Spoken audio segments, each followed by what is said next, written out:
Hello, everybody. It is the 11th of May, 2014. That makes it Mother's Day. We're going to be talking a little bit about some different things. Unfortunately, because it is Mother's Day, all of our mothers didn't show up to the vidcast today. So we're going to be a little bit light on panel, but we might have some people pop in and out.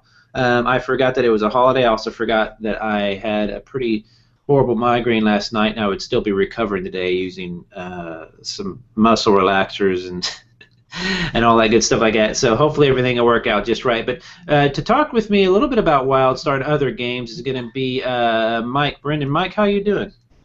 Doing pretty spiffy right now. Got over an allergy attack with a good shower and some antihistamines, so I don't sound like Barry White today.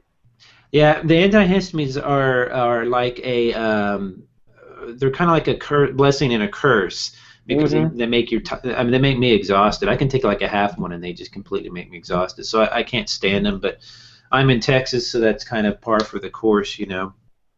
I So live in a place called Forest Hills. There is plant sex all over the place. in Texas or Pennsylvania. oh wow, yeah. So I imagine there is quite a bit of pollen and tree stuff everywhere, which is a nightmare. All right, well, we're going to talk a little bit about WildStar. I titled this one "WildStar: A Piece of Art or a Piece of Crap," hoping that we'd have some people on here who had also played a little bit more than I had as well. But I'm going to comment about what I'm talking about today. However, the comments I'm going to make, and we're making a little bit of a shorter show. Where I'm coming from, just so everybody knows, is I've played it over this beta week, and so far I'm up to around 10, I think, and then I played it earlier. I forget where I came from there. But if you're not familiar, you can just Google WildStar. WildStar is a new game. NCSoft is distributing it, and Carbine Studios is making it. Carbine is, I don't know what else they have made. Do you know if they've made anything else, Mike? No, not to my knowledge. Okay, well, they might be a newer company. But when you look at it, it's gotten a lot of press, a lot of excitement built up around it because the game just looks so fantastic. So I thought the first thing I would do would be to kind of talk a little bit about graphics, and then we'll go into gameplay and have some fun with that. And then we'll probably close out the show by talking about some of the other little games we're playing since the other podcasters haven't showed up today because they're doing like Mother's Day and stuff like that. But if you do want to show up, or if you have any questions, of course you can always tweet me at @Bo_Heineman. You can also just go to gamerhangout.net to watch the show and leave comments. There's a YouTube link there as well if you want to do that. Mike, I'm not sure if we talked about this last time. How are you on graphics? Do you have a preference one way or the other? For graphics, Yeah. something that can actually work on my laptop, since that's about the most powerful PC I have in here, at least with regards to MMOs. Consoles, as long as it looks good and doesn't drag, I'm not too worried about it. But do you find yourself leaning more towards like realistic graphics or stylized or 2D scrollers, or do you have a preference, kind of? Well, it depends on the game. Like, for instance, Starbound is a 2D scroller Minecraft variant that simplistic animation, but really good at what it does. So I don't, so it's not so much the animation, but the fact that I can just run around and do crazy things on these little planets. Skyrim, breathtaking visuals, beautiful panoramics, and then you got a game like South Park: The Stick of Truth, which looks actually like the cartoon. Right. So you kind of have to weigh your expectations based on the game going into it. If it's meant to be something cartoony, expect cartoony graphics. That sounds kind of like strangely enough, that sounds like a balanced approach to graphics, which being somebody that now works in games but used to work in covering games, it's pretty rare to hear that, because what you had was a lot of people that would check out the blogs, check out the trailers and all that stuff like that, and then scream that the game wasn't up to their graphical standards. I'm the same way. I kind of, when I approach a game, I approach it as its own product, and I just kind of let it, kind of like music. I kind of listen to it as its own thing. I try not too hard to compare it to other stuff. But this one, as soon as people saw it, of course, they started to say it is World of Warcrafty and stuff like that. Have you seen trailers and screenshots and everything, Mike? I've just seen screenshots and character pictures, and yeah, it does look a little Warcrafty, but if your intent is to have a fun, lighthearted game, then that sort of graphic presentation can kind of work for you. If you want something to be stunning, artistically beautiful, and have that sort of impact, then you go with the realistic, like the Skyrim or Elder Scroll Online approach to graphics. I'll say this because when I saw it, I was just like, hell yes. Because I prefer stylized looks. That doesn't necessarily mean I don't like other more realistic games or more realistic graphics, but I just really, I'm an artist. I do cartoons. I do realistic oil paintings. But what I tend to prefer are what you would call like a impressionistic approach to art, which means that there's very little there, and your brain ends up filling in a lot of it. So what I really, really like about WildStar is that it's what people would call stylized. Now, just to give people kind of an idea of where it's at as far as in my level of appreciation, probably my favorite game of all time, MMO-wise, because that's mostly what I play, would be the Chronicles of Spellborn. I don't know if you remember that game, do you, Mike? No, I've never even heard of it. The Chronicles of Spellborn, really? Mm-hmm. I'll have to remind me to send you some videos. I actually have a couple videos on my YouTube page from years ago. I did a couple little tours where I'd show like the scenery and stuff. Amazing looking. What was great about it is you had great big hands and everything was real stylized, but you could actually make an older looking person. You could make somebody ugly. You could do all sorts of good stuff. And what I like about WildStar is it reminds me a lot of it's almost like WildStar is the before. I'm sorry, Chronicles of Spellborn. WildStar was the before, and Chronicles of Spellborn was like the after the big horrible event. That's kind of how so Chronicles of Spellborn kind of looks like WildStar if it was beat up a little bit. But it's easily probably in my top 3 or 4 favorite titles as far as graphics, easily. When you haven't been around in the game much, I don't think at all, have you? With WildStar, I got as far as downloading the 10 meg loader, and then it said, oops, your graphics card isn't tough enough for WildStar, so I ran away crying. Well, it does. Hold on, I'm responding to somebody talking about the show. So it does. It does require, I would say, a pretty beefy PC. It looks like you can tone it down like World of Warcraft, where you can kind of crank it down. But the animations alone and everything are pretty insanely nice. So I have a gaming PC, so I haven't tried it on a smaller PC, but I think that it would. I think it would probably need a pretty beefy PC. Hang on real quick here. Let's see. Yeah, You're looking up something. I never found World of Warcraft to be that resource intensive at all, and I had either my laptop or I had a Mac Mini that I played on.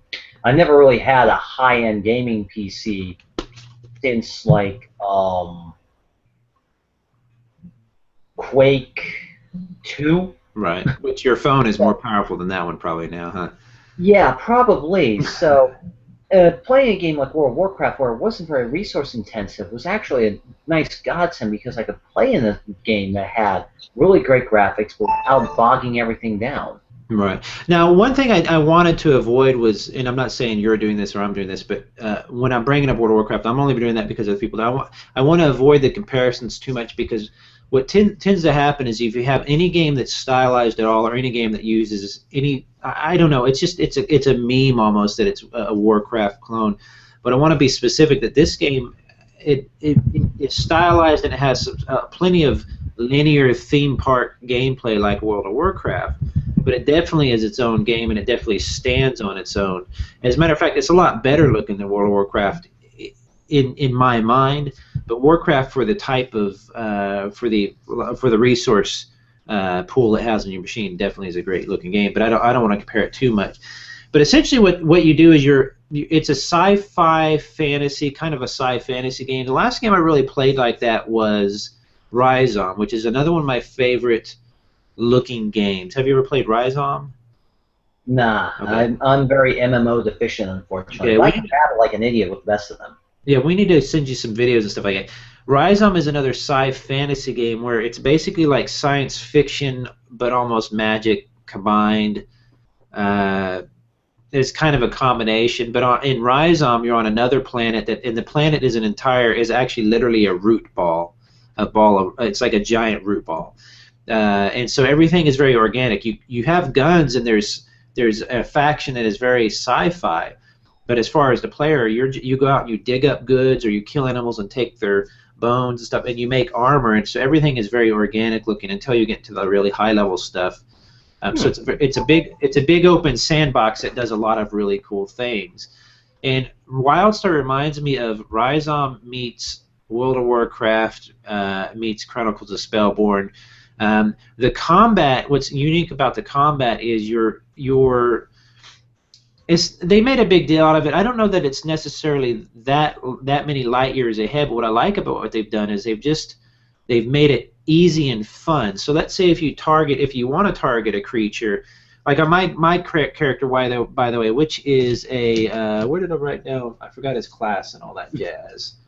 Oh man, blah, blah, blah, blah, blah. Oh, he's an Auran, an Auran. He's like one of the little, you know how every MMO has a little class, like a little race, like hobbits. Mm-hmm. Well, this is the little race. He's got big ears and a tail. He's a spell singer and an explorer. So those are different types of, like the explorer, for example. When he's out in the field, he can find different areas and kind of like open up. Like he literally can get experience for going to an area and plopping down a flag or a radar thingy or whatever, and it'll actually open up exploration points. Scientists go after lore more, and so there's these sub jobs. But a spell singer is his combat ability. I'm not real familiar with exactly how he's going to play at high level, but basically he uses kind of a combination of abilities as well as weapons and kind of sneaky and stuff like that. But let's say if he sees an enemy, I hit my ability and it puts out a lit up cone of damage. You know how you're a tabletop guy, right? Yeah. Yeah. So you know how you have like a cone or an area of effect, right? Mm-hmm. Where it would go. Well, this will light up and show you where it's going to go. You can point it at the critter, hit the button again, it'll shoot them. You can shoot several things like that. But what I found really useful about this game is that it includes the ability to auto lock on something, especially if it attacks you first, it'll lock, and also to auto turn to something. So the reason I like that, although it sounds kind of like easy peasy street and all that stuff like that, is I like it is because you can run up to a critter, you can start shooting and do your special abilities. I don't have to constantly adjust my camera with my hand, and that just kills my wrist. I have wrist issues real bad. So that's a good benefit right there, being able to lock on to stay with a target like that, because that's always screwed me up in like high-paced action games like that. Well, it's weird. It's kind of what you would say is it pulls from the standard formula of lock onto a creature and hit your one. Geez, it hits your 1 through 4 buttons. Well, where did I get Chrome help from? So it kind of pulls from that. But what they've done that's kind of different about it is they've given it this semi-action thing. Like you can dodge by double tapping your directional keys, and you'll just dodge out of the way or forward or backwards. So the enemy will put out his cone of damage that he's about to fire off, kind of like in an action-based console game, and you dodge, like that. So it's not completely dependent on that, but it definitely is. It definitely helps. Mm-hmm. So I absolutely love that aspect of. So you played Warcraft. How long did you get in Warcraft? I was in. Oh, jeez. Now I'm gonna be dating myself as a gamer and shaking my cane at kids. I left shortly after the Burning Crusade came out with the Draenei introduction. So, what would that have been? 90? No, not 90 something. 2006 to like 2008. Yeah, somewhere around there. So, but do you remember what level you got to? I got to. I had a 60th level warrior at one point. I think I got on the 62nd after the first expansion came out. Right. So you know how you would melted down. So right. So you know how you would you target something, and then a warrior would run into it real quick, and then you hit your keys. But you kind of have to know, and a lot of times you want to know the order in which you need to push them to do the max damage or what, that kind of a thing, right?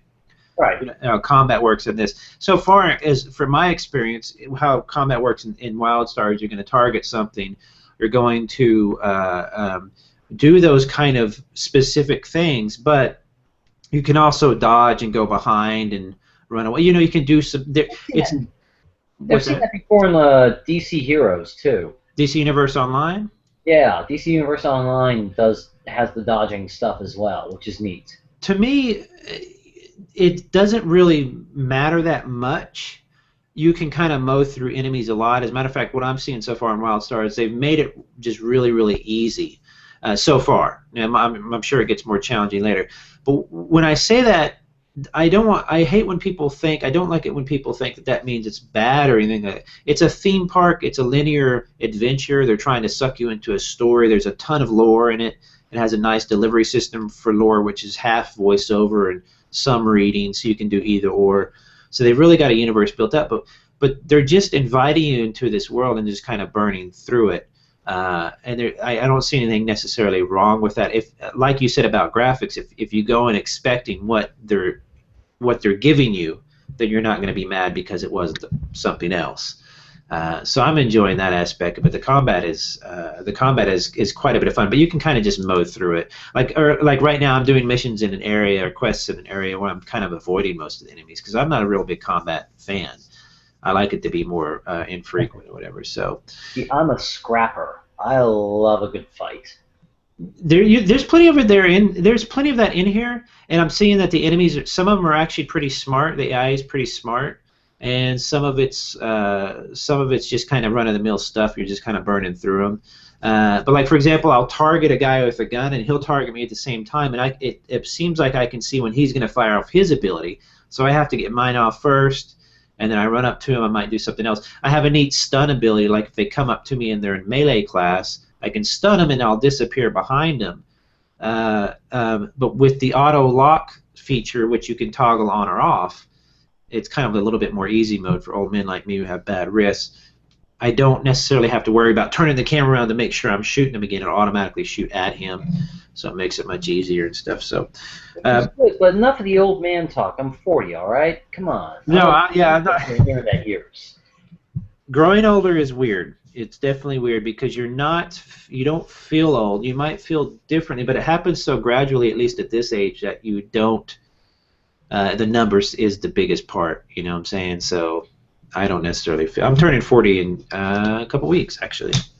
No, kudos to you, man. You survived this far. Yeah. Oh, yeah. If you would have known my youth. So that's a little bit of WildStar. Since we don't have much of a panel on WildStar, I would have rather have talked more about it. We just don't have many people who played further than that, and I don't want to just sit here and talk, Mike, while you're not really kind of clued into it necessarily. But you were talking earlier about let's talk. We'll just do a 30-minute show and let's talk a little bit about you mentioned earlier before we went live that you were playing what was the card game? Card game? Yeah, you said you're playing 2 games. Darn, it's a deck building game. I thought you mentioned. No, I don't think I mentioned a deck building game. What were the 2 that you mentioned earlier? I was playing Pathfinder. There is a card. Oh, Pathfinder. I'm sorry. Never mind. That's the RPG. That's a tabletop RPG. And in fact, I'm kicking off a campaign tomorrow. So when you're playing Pathfinder, which I know is pretty darn popular, my local shop has it. People respond to it a lot. Is this a let's go over somebody's house and set it up, or do you go to a shop, or how does it typically work? It's a tabletop role-playing game, so you can set up a shop that might be friendly to RPG players, but mostly it's a bunch of like 5 or 6 people gather around a kitchen or dining room table at somebody's house and play. So I haven't experienced it, but are you the GM or the DM? In this game that I'm starting up, yeah, I'm the GM. Okay. And does it allow? I haven't even touched D&D since I was 13. We used to play it a lot, and this was in the 80s. And I know that Pathfinder is using it's a shoot off of the other company. I think wasn't it that's using the rule set 4.0 or something. Actually, it's a spin-off of 3rd edition. Or what some people call 3.75 because Wizards had 3.0 or 3rd edition, then they had the revised edition, which everyone called 3.5, then Pathfinder came out, and that was 3.75. So when you're playing, are you and your friends heavy into the role-playing aspect of it, or is it just mostly action, or? It's a mix. I like to keep the RP a little bit lighthearted, sort of like Buffy the Vampire Slayer level humor mixed in with the role play, just because I've seen the serious side of role-playing, and sometimes people take it a little too seriously, or people get hurt, get their feelings hurt. Yeah. But I mix up with a lot of combat and a lot of weird situations where people end up throwing dice and popcorn at me, which is a thing in my book. That's how you should be playing. But it's kind of funny because speaking of WildStar real quick, there is like World of Warcraft. There was a kind of a cartoonishness to it. People thought you wouldn't be able to take it seriously because it's silly or it looks funny or it's for kids or whatever. But I found that actually it's as conducive to role play, just depending on the what the quests say and stuff like that. So like so far in WildStar, I thought it was going to be non-stop smart ass kind of Joss Whedon stuff like non-stop. I mean that's fun, but you don't want it constantly. But I've been surprised. It has some moments of real beauty, a really beautiful music and stuff like it. So I imagine it's kind of like you're running your games like that's how I always preferred to play as well, or at least when I go to a shop now and they're playing something, I like to kind of keep it a little lighthearted. Yeah, I like keeping games lighthearted and fun, just so everybody has a good time. Because you won't get the same class of role player at every table. Even as groups come and go, even if you have the same group, people want to change it up. And my last campaign, 2 campaigns ago, I had a weird little party of adventurers where Drow, or Dark Elf, was the language of love, and Halfling was the language of war, to give you an idea of how weird things get sometimes. Yeah, yeah. It was hilarious. So how long does the typical campaign last for you? For me, because I like playing from low to high level, a campaign can go anywhere from 2 to 4 years, and it also depends on how often we get together. I had a campaign that got together fairly regularly for 3rd edition D&D that went for almost 6 years, and we went from first level to 20th. Yeah, I've heard of that before. Mm-hmm. But how often do you meet? Once a month? Currently, we meet every 2 weeks. Oh, that's not bad at all. No, it's a good pace, and the nice thing about Pathfinder is that they actually have 3 different XP charts per level. So if you want to run a fast-paced game because you don't meet very often, you can adjust it for that. So yeah, it looks like players get their XP and levels up quicker. But if you only play once a month, that works out pretty well. I see. So you can kind of beef it up a little bit, and they can speed it up a little bit. Yeah, you can speed it up. You can slow it down depending on what expectations you want from the campaign. The pre-published campaigns are probably about the mid-level, unless you have a lot of players. If you have like 6 or more players, because the way the logic is worked out, it's usually around a 4-person party. But like the one game I play in, we have at least 6 to 8 characters. In fact, we're doing an older 3rd edition module called Rapid Athuk, and everybody has 2 characters because the place is so goddamn deadly. Oh my God. Are you finding that most of your tabletop friends, are they into computer games as well, or most of them? Is there a division line there? Do you think some, like my Monday night regulars, some of them are into Xbox style games. One of my players is a fellow Mass Effect fanatic. We both see at the ending of Mass Effect 3, and I won't go into that because we don't have time. Actually, there's a couple of people as my Monday night regulars. They're also fellow writers, which makes it really interesting. So I really gotta be on my toes for plot and everything. Oh yeah. Our Friday group, the Friday group I'm in, a couple of those guys play console games. As far as video games go, they don't play MMOs. Although a couple did, but they fell out of interest with World of Warcraft because that was the one that they played. But mostly it's just messing around kind of gaming, like hopping on the Grand Theft Auto and just screwing around multiplayer, just blowing shit up. So yeah, I've it seems to me from when I go up to my local shop where I meet a lot of people who are in, it's not that they're into one or the other. I think that it maybe is that they have only time in their brain for one or the other. It gets pretty intense. You know what I'm saying? Like when you're sitting there thinking about.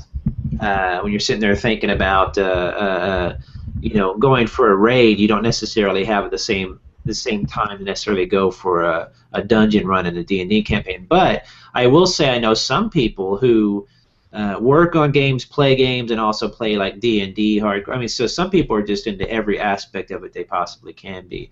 I wish I could find a good group to play a tabletop, but around here it's going to be mostly high school kids, and they annoy the hell out of me half the time. So. they're just too they just don't sit still, and talk about it. So Yeah. Game and you have the time for a tabletop game, they do have online resources for that now. I recommend Roll D20. I've played on that a couple of times, and you can get a group together. Um, it's pretty easy to put together for a GM to be able to manage the maps and everything, and it works out really well. It also allows. I think it has its own voice client, although I think we used Google Plus as for the chat aspect of yeah. it. It's kind of funny because I often see that like the MMO community doesn't necessarily cross over to the tabletop community. The Magic kids don't necessarily cross into the D&D stuff. I mean, everybody kind of has their calling. It seems. I've always kind of been curious about all of it combined together. I know a lot of people who play D&D and then play D&D online, and enjoyed the fact that it was still within that realm or that world or whatever. But as far as we're going to go ahead and cut this a little short because we just didn't have much of a panel tonight. Nothing personal against you, by the way, Mike. It's just Oh no, I haven't played the I game. know. No, I had a couple people who had played to high level and they didn't show up, so it's fine. And also I'm about gonked on on painkillers or whatever you call it. Well, my second whiskey and soda, so this might be a good stopping point anyway. I haven't done the whiskey in a few years. But as far as WildStar, if I was to sum up, because I tongue in cheek put the title "A Piece of Crap" or "A Piece of Art," I really do think the thing is when you, as somebody who's played like every MMO out there several times and standalone games. I mean, I did that for years and years and years, and I still do it. I mean, before I did it professionally, I was covering games just on the side with my own blog, so I've always got some kind of game. I find myself always coming back to online gaming. I still have the ability, I'm lucky enough to still have the ability to do what you described earlier, Mike, which is if you find a different game, you kind of approach it with an open mind. All right, this is cartoony, or this is for kids, or this is real serious, or hardcore PvP, and you approach it that way, and you just let it do what it does. When you approach WildStar that way, instead of saying, oh, it's not an open sandbox with PvP, if you just go into it, it's so fantastically made. It really is a piece of art. The musical score is absolutely gorgeous. I don't know why I didn't enjoy the movie Avatar, but it reminds me of Avatar. Something about the music is very open and big. I don't know if it's just the races I've been playing that are kind of like jungle-y areas, but it's very beautiful, naturey sounding music. And then you get your housing, which is really, really fantastic. Everybody gets a house at 15. I don't know if you get a house for free. I'm about to find out soon. I think I got close last time, but I don't know if they'd had it in by the time I got to that level last time. You get your own house, you can decorate. So it's got a lot of things. So if you approach it with the open mind frame of, all right, this is a mindset, I should say, of this is a linear theme park with some fun aspects to it. They're going to tell me a story. I'm going to escape into this world for a while instead of I'm going to jump into this game and make my own story, kind of like you would in D&D or something. You'll probably really, really enjoy it. I don't know. I'm not sure, but yeah, for sure. Sounds like a fun game. I mean, with most games, you usually have a strict plot. Video games, I should say, you have a strict plot. World of Warcraft, you have a strict plot with a path line. There were some branches, but always ended up at the end game content. So this really doesn't break the. WildStar doesn't really break the mold in storytelling that way, so it can still be equally fun. Well, how I put it to people a lot too is you don't go into a Western. I'm a fan of Westerns. You don't watch a Western and say, well, he's got a horse and a gun. How unoriginal. It's the genre, it's the setting. You have to look. It's when you get into a theme park type of game or into a game that's using similar mechanics as far as there's some button pushing and stuff like that. You have to look at the real glories in the details, and the game is absolutely chock filled with details. Beautiful. It's one of the best looking games I've played in probably ever, other than Spellborn. Free Realms, I really like the look of Free Realms, even though it was a kids game. I really love the look of that. I like games that can look good without requiring a monster PC to run. So I'm really happy for it. So anyway, what we'll do is we'll probably, since he's half drunk and I'm half knocked out on painkillers, We'll Word, bro, damn it. we'll probably talk about WildStar again next week when more people can join us and stuff. I completely forgot it was going to be Mother's Day. So, but thanks for joining me again, Mike. We'll have to do just a D&D type game hangout sometime. Yeah, anytime, man. Just let me know. Do you do electronic D&D sessions? I haven't yet. A buddy of mine did, which is how I got introduced to Roll D20. But depending on how my schedule goes, I might be looking at doing a Roll D20 in the future. We've talked about it on Hangout before. I've talked about it with Amy. Everybody knows from the co-host. Margaret Crone from Sony. I've watched hers. She does one with one of the developers from Warhammer 40K, the new Warhammer 40K coming up. Ooh. And they split screen it with 4 people. They role play it for like 2 hours. They'll get like 20,000 viewers. It is so fun to watch because I don't necessarily like how their setting is not my favorite setting. It's a little bit more modernish. I'd rather role play like an old school D&D setting, like a not Thou and Thus, but we have to be real serious. I would love to do that. But theirs is absolutely hilarious to watch, and they use an electronic rolling and stuff. I don't know how they do it, so pretty damn cool. We'll do it sometime though. That sounds fun. That's fun. I will warn you that if you elect me to be the GM, I can be cruel. That's fine. I made a high-level party permanently claustrophobic with one encounter. Okay, that's fine because I was reading. You might like this. I was reading that Real Men or Of Dice and Men, and he's a guy from not the New York Times but Forbes or something. So he got some access to some of the higher level people in TSR and stuff.